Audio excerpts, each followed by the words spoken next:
to Kim, we're going to definitely promote that out there for you too, but we're going to make sure that we get the poll done so that people can weigh in, and then we'll break you into small groups before we do that. And Jerry, while we're waiting on people to finalize that poll, I do see that Kim has pasted some stuff about your certificate program. Oh, we're not going to go into that yet. That's later. That's later. Okay, fantastic. Kim had put that out there now. Guys, we're going to close the poll in about 10 seconds. So Ryan, let's go ahead and start. Let's go ahead and start coming down. 5, 4, 3. Jeremy, I didn't get any results registered here. Yeah, I'm not. That doesn't make any sense at all.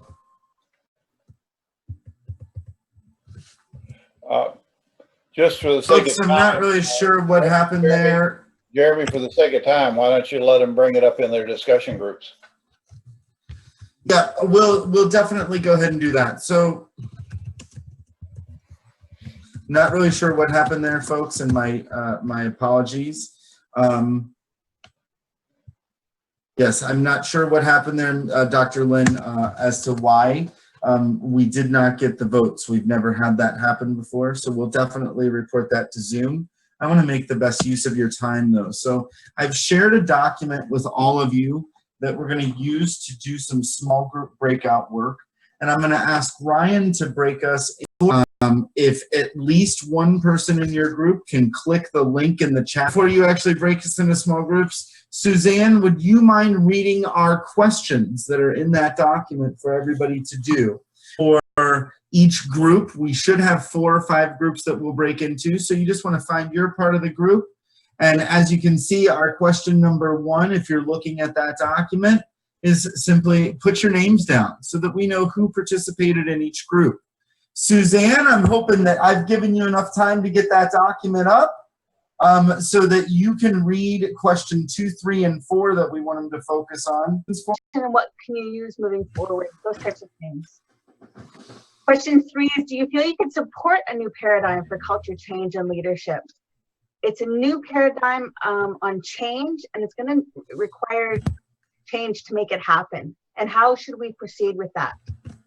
And the final question is, how could this new paradigm or body of knowledge affect the way we approach change and development? So we'd appreciate any responses you can add to this. We'll be able to improve our presentation from your responses, and you can share the information with everybody else. And we are in the process of trying to make that as seamless as possible. We seem to be having some difficulty here.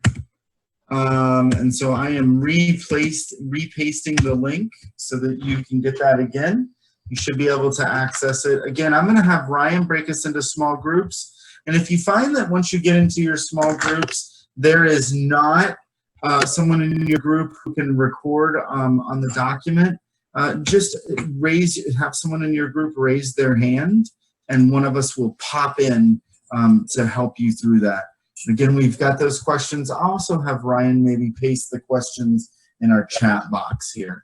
So Ryan, do you mind going ahead and breaking us into small groups? We're going to give you about 15 minutes for this discussion. Get as far as you can, and then we'll come back for everybody to be able to come back and participate. So Ryan, why don't you go ahead and break us into small groups? All right.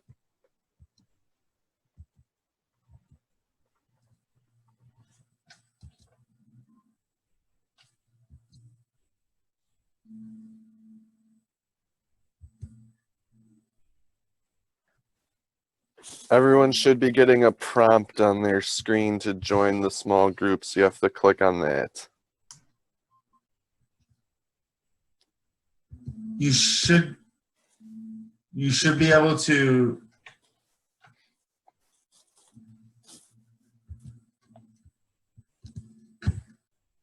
Okay, I think it's doing some changes here. Are you seeing people in groups? Yep, almost everyone.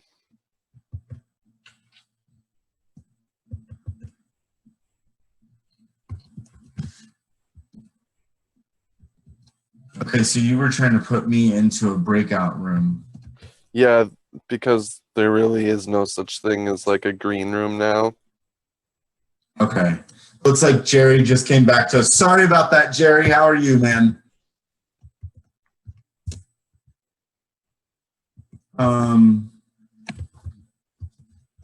Oh, you're on mute, Jerry, just so you know.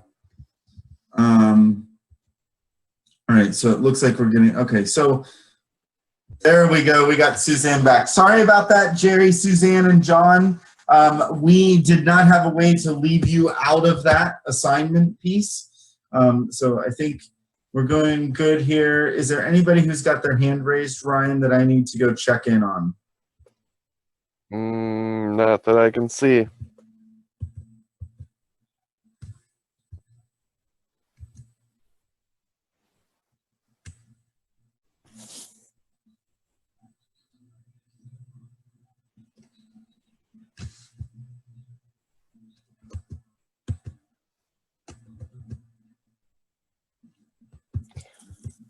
All I right, think he got it. Okay. Jeremy and Roberts in group 3 raised her hand, so should I send you in there? Yes, please. All right, I'm not sure which of these Jeremy Grandstaffs is you, though. Okay. Yeah.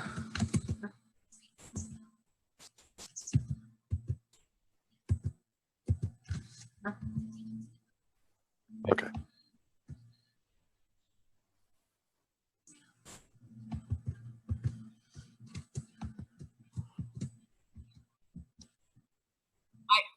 I did, but I could not participate, so I went back to the main chat room. So I'm going to try it again. When you said you couldn't participate, what do you mean by you couldn't participate? I was speaking and I was not being able to heard. Okay. Okay. So let's try to put her back in. Ryan, go ahead and send me into 3 and I'll go there. All right. And could you send me in a group? Sure, Yeah, Jerry. I wasn't sure if you wanted to be in a group or not, Jerry. I want to see what's going on. Okay. Yeah. Yep. All right, Jeremy, you got a prompt waiting for you. Jerry, I'm going to put you into a group next. Okay. John, I'm going to send you into a group.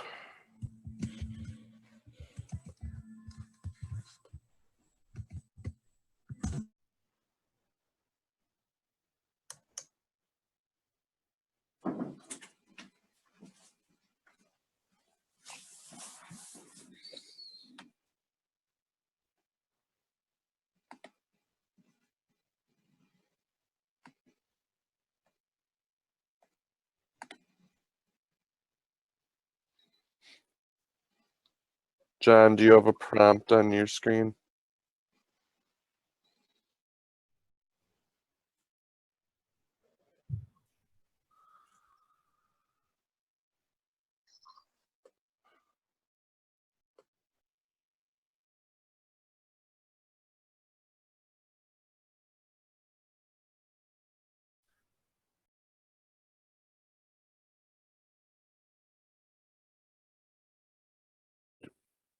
Zoom or whatever you have open.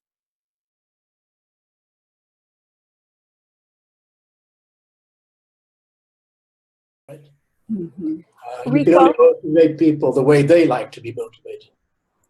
Rico, if you click on in the upper right-hand corner of your screen, you should be able to like have different thumbnails and see everybody. Although I think our cameras are the only ones that are turned on. So Okay, that's the reason why. Rico, I especially appreciate what you said about focusing on the individual. One of my strong spiritual beliefs is that every individual is unique, the universal law of uniqueness or non-repetition. And so that's particularly important to me as well. So I appreciate your comment. Yeah, I'm not talking really from a spiritual perspective. I hear you. I hear you.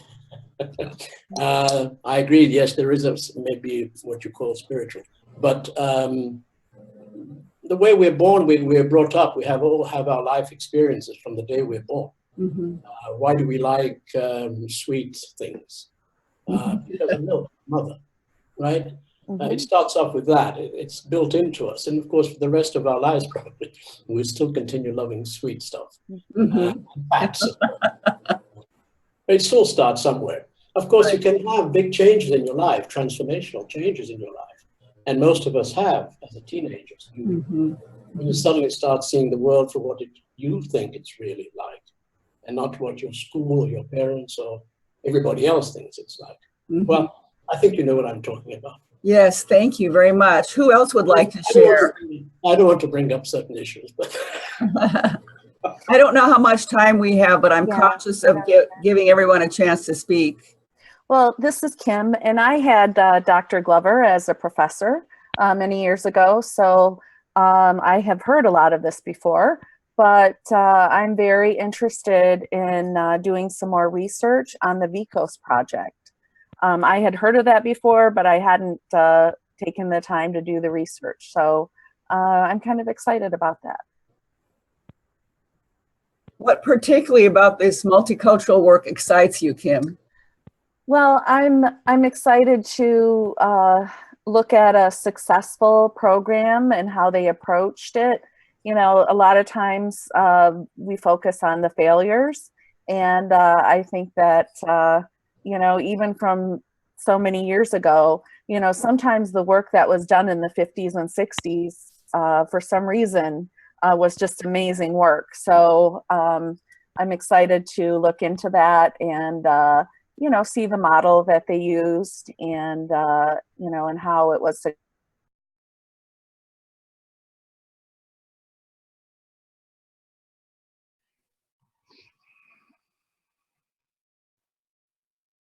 Yes, I agree with that as well, Tom. That's something I'd like as well.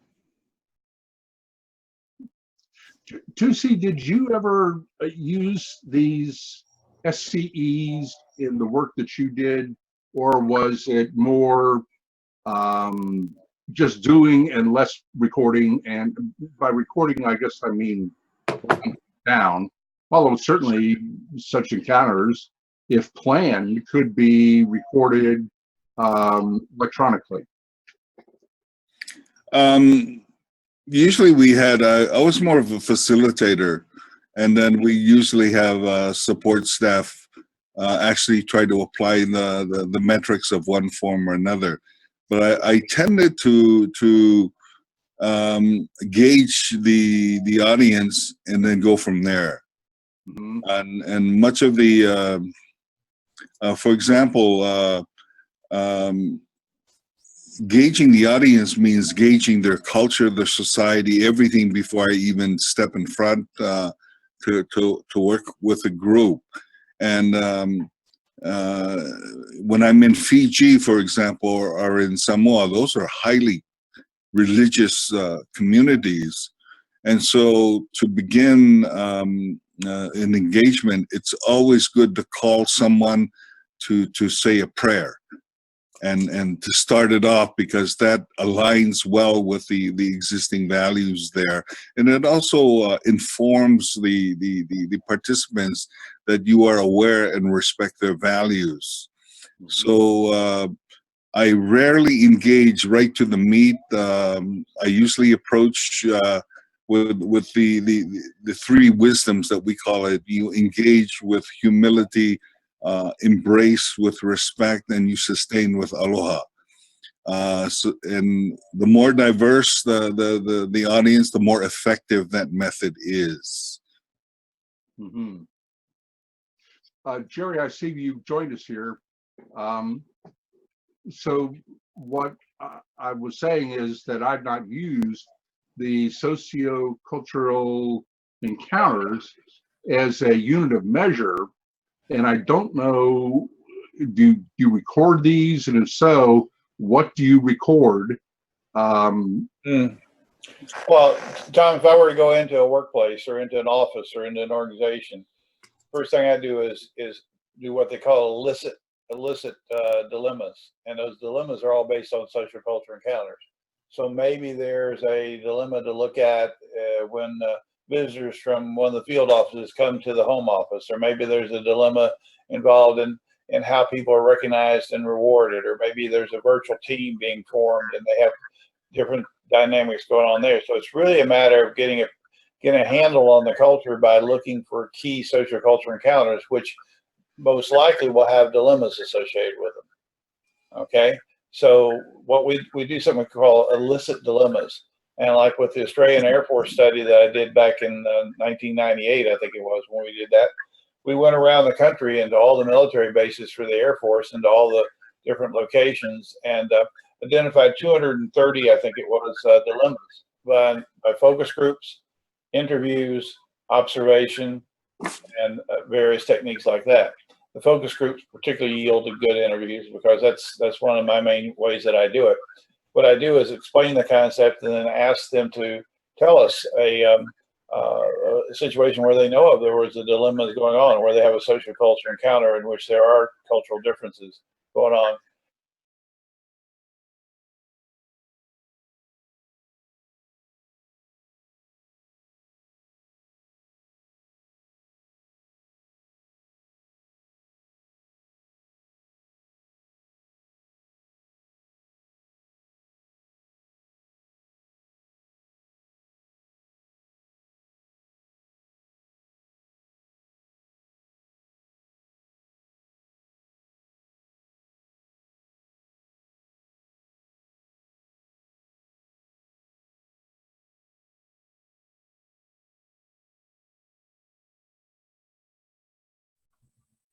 Oh, John's back. Oh, hey, John, how are you doing, man? And Ryan, your mic is muted. Oh, thank you. Yeah, I should be able to send a message to all the groups. Hey, let's send a message to all the groups that we're gonna just put coming back in 5 minutes for a debrief and Q&A. And how do we tell who's in what group? Well, so Ryan has the ability to do that. Ryan, what room is Queasy in? Because he's on twice.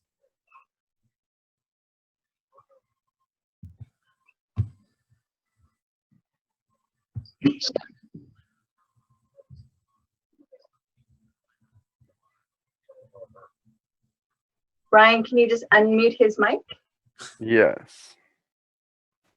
Okay. How's that? Perfect. Queasy, how you doing, man? I'm good. Sorry, I didn't know I was in the room with you guys. I thought I was in a room. That's why I was typing the way I was. Okay, so you know, in all honesty, man, we've got about 5 minutes left. Do you want us to pop you into one of these other groups? No, I'm fine. I mean, when we get into the open room, I can share what I've got in this room. I don't know who's seeing it, but well, so are you typing under group 1, or what room are you typing under? it was room 1.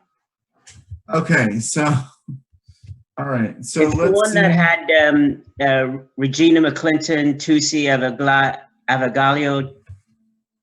So let's just put him into that group so that he at least can let them know he was writing in the same area as them and talk with them. Is that okay, Queasy? Sure. Okay, All right. fantastic. You should be getting a prompt on your screen.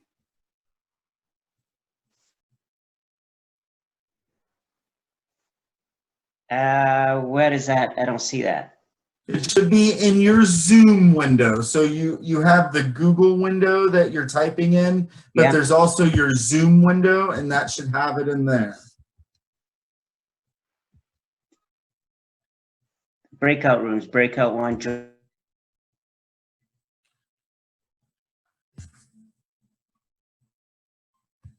Yep, he's in there. No one else is typing though. Only group 1.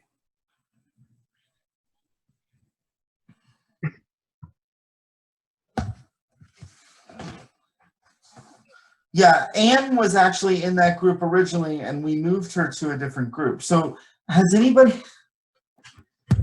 Okay.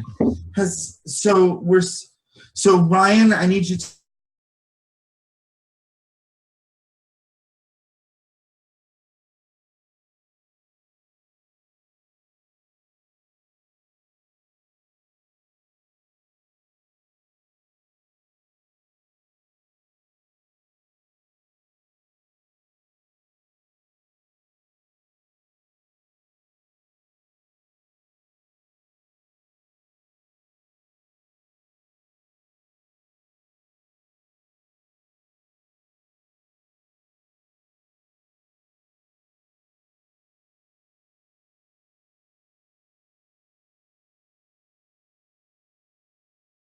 got moved out, and Jerry was in there for a while, and he got moved out. So that's why there's not that many people in there. Okay. And that's where EPEC was too. Yeah.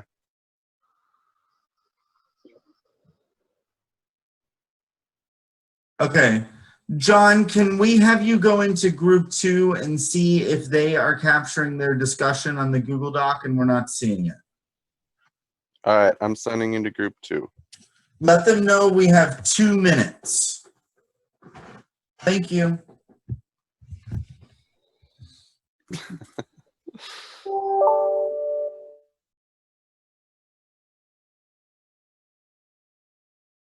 Your mind what's possible with a strengths focus. I never dreamed. It was downloaded to me intuitively. I was raised in the Irish tradition intuitively.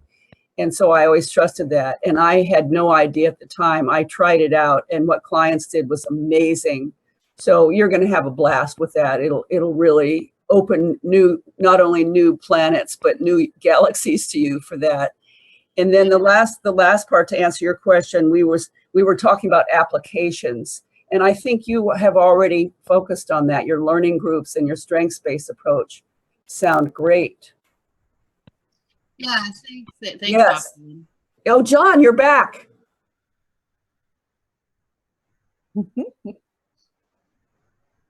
Oh, thank you. I saw you were here earlier, but then you disappeared. Oh, great. Well, welcome. You want to share your answers to our questions?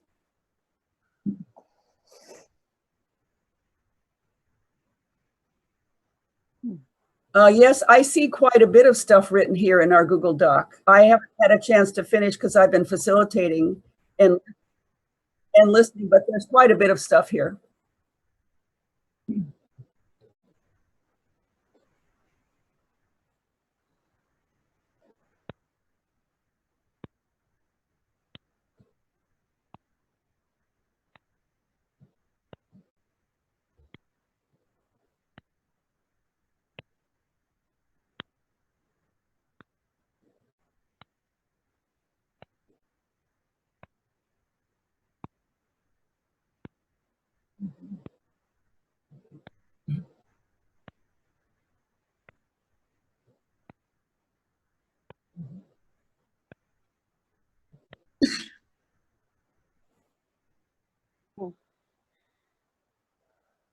Mm-hmm. John? It is fascinating. I've done a lot of work on that. It is fascinating, and no two are the same. That's what Ed Schein says is the challenge of the future is to address the cultures within cultures. Yeah. Ed Schein was one of my mentors when I was in graduate school. Wow. At MIT.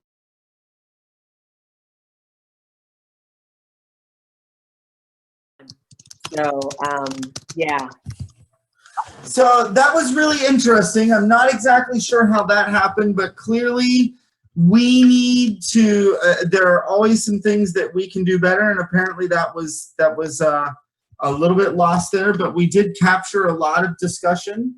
And so it looks like we had 2 groups that were actually talking. Maybe we could have a person from each of those groups report out on some of your discussion. And I know we're running a little bit behind, so I know everybody can see everything that was recorded in that document, but is there someone from our first group that might be willing to tack on to what Dr. Lin says here with great discussion in our group? Anybody feel like they want to talk about maybe what were some of the key highlights for you guys as we were having those discussions? Tom, do you mind?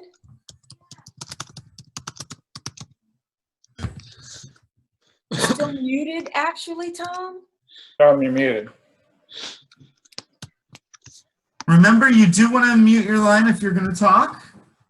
Okay, I assume I'm no longer muted, is that correct? We've got you open now. I do have someone who's a really fast typist. We gotta pull your mic away from your keyboard a little bit. But Tom, go ahead and. Okay. So I've not worked with the sociocultural encounters before, particularly as a unit of measure. And so I asked Jerry, who joined us after a few minutes from starting, what that looked like.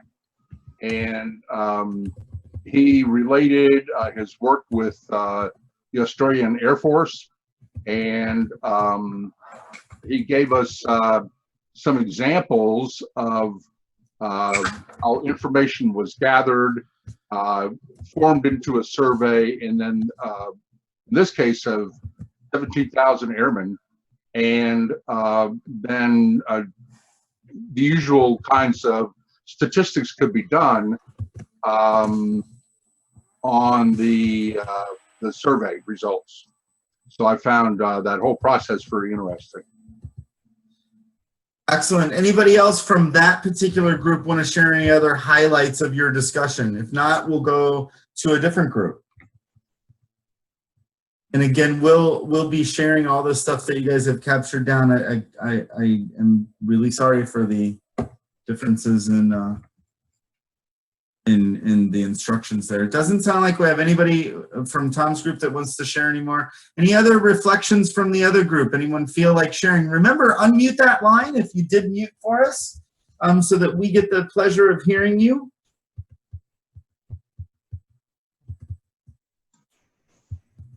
I just wanted to share that the diagram that was shared in the original presentation about my values, your values, gives a nice succinct way to capture where people may be coming from. And I think the thing that we don't talk about when we talk about culture change and leadership is the construct of choice, and that how people choose to engage with, one, people in leader roles, or two, with a change initiative, typically based upon their own background and experience, and how we create the space for them in which to feel safe to speak up and own their own voice pretty much dictates how well they choose to participate, whether it's choosing to be someone who is accountable or responsible, or someone who needs to be consulted, or someone informed.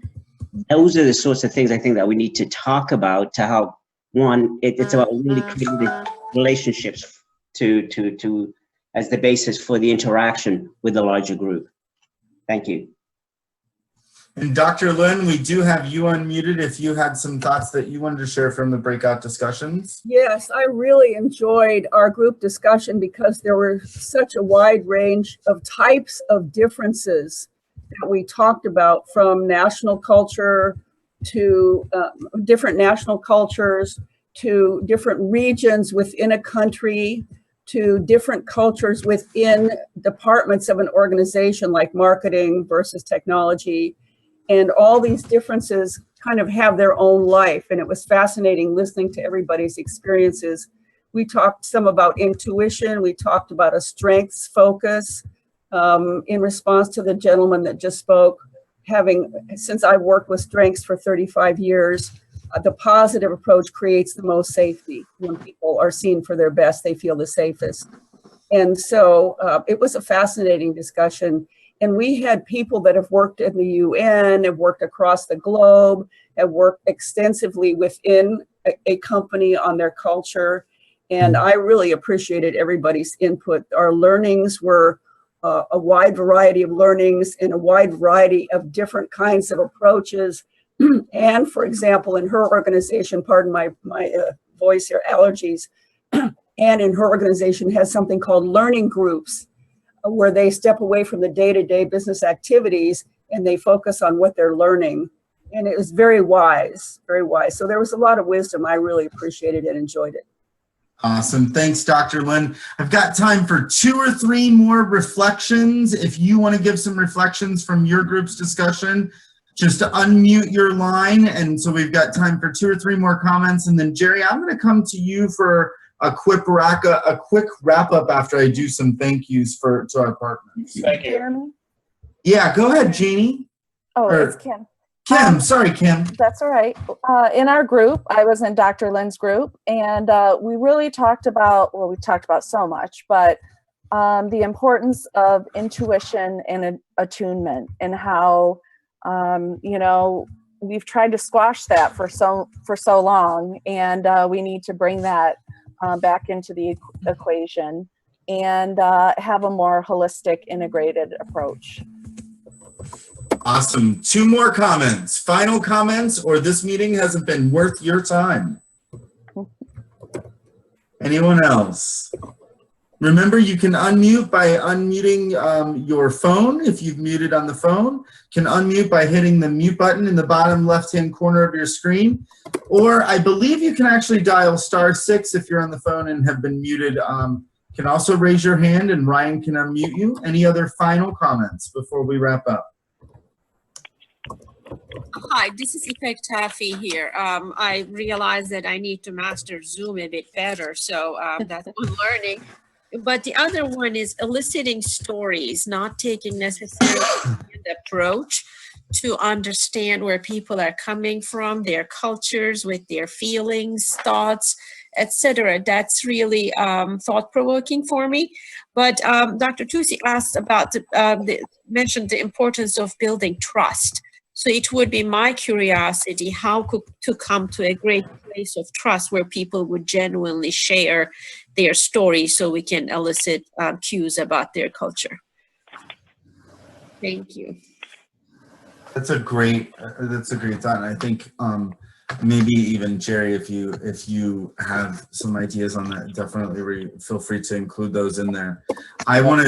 I do want to go ahead and pass it back to Jerry to wrap up. Before I do that, I want to say thank you to Suzanne and Jerry for leading the discussion on this and really for bringing this idea forward. I know that NEXUS and ISODC and even John and I's company, S&G Endeavors, are really excited to dive further into this issue. A big thanks to Ryan and John. John from NEXUS for Change for running our board and really helping to strengthen the NEXUS for Change work that's happening. It's just always a pleasure to see these happening. The only other thing that I wanted to say is ISODC is also holding a roundtable discussion on April 4th around implicit bias. And it's an opportunity to really dive further into how does implicit bias impact what we're doing. Kind of very relevant to some of the stuff that we've been talking about today, Jerry. And so with that, I'll turn it back over to you and ask you to wrap us up. And as hold on, I just got a note from Kimberly that says remind about the ISODC conference that's coming up as well. So I'll turn it back over to you, Jerry, to take us into our final stretch here and get us wrapped up. Okay, great. I wanted to get to one slight 30-second idea about the Institute for Culture and Adaptive Leadership, which is one of the organizations that we're involved in, and is partnering with as an affiliate with ISO DC and also with NEXUS for Change and all the other different organizations involved. I have to mention this, or Kim won't let me turn off my computer. We do have 2 different programs that we're offering. If you want more information on them, you can contact Suzanne or Kim or myself. We have a non-academic program in cultural competence we're offering through Florida Institute of Technology. And we also have a book that Harris Friedman and I published recently on this. And the reason we're mentioning these are they're very related to the conversations that we've had today. Kim, you want to say a little something about your slide there? Sure. We have a new certificate and master's program that is validated by Middlesex University in London, UK. And the focus of the certificate and the master's is culture change and adaptive leadership. We have a new cohort that is starting in May, and we also have one in September. So please contact me if you would like more information. Okay, with that, I want to finally thank my colleague and friend Franz Stumpiners and Charles Hampton Turner for all the inspiration and ideas that they've given me over the years. I've worked with Franz since 20 years, and he's been a great person for influence and so forth. So if you have any questions or want to discuss any of these issues, certainly Suzanne and I are very much available.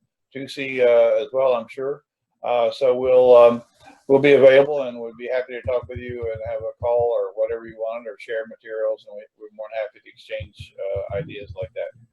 Tusi, I want to particularly thank you for your help and your involvement, and Suzanne, the same with you. I'm going to turn off my screen share now. And anyone have a question or anything before we close? Well, thanks to Jeremy and Ryan and John for all their great help and their production support and so forth. And it looks like we can count on doing some more things like this. This is the first time I've used the breakout rooms with Zoom, and I'm thinking about the possibilities as we're doing. Yep.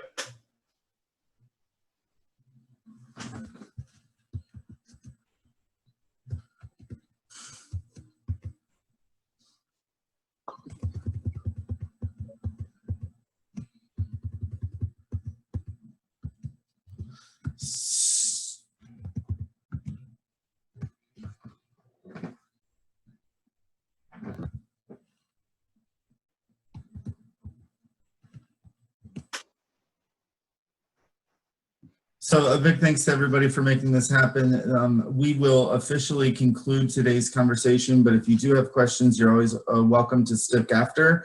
A big thanks to Jerry and Suzanne. Just love what you guys are doing with the culture, and the certificates are amazing.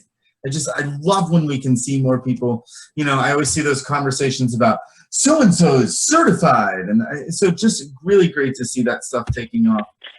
Thanks, John and NEXUS, for all your support. Ryan and S&G Endeavors for everything that we're doing to bring collaborative approaches to these conversations. Be on the lookout for a follow-up of today's video, an evaluation of today's call, and of course the presentations and slides. Thanks so much, and we conclude today's broadcast.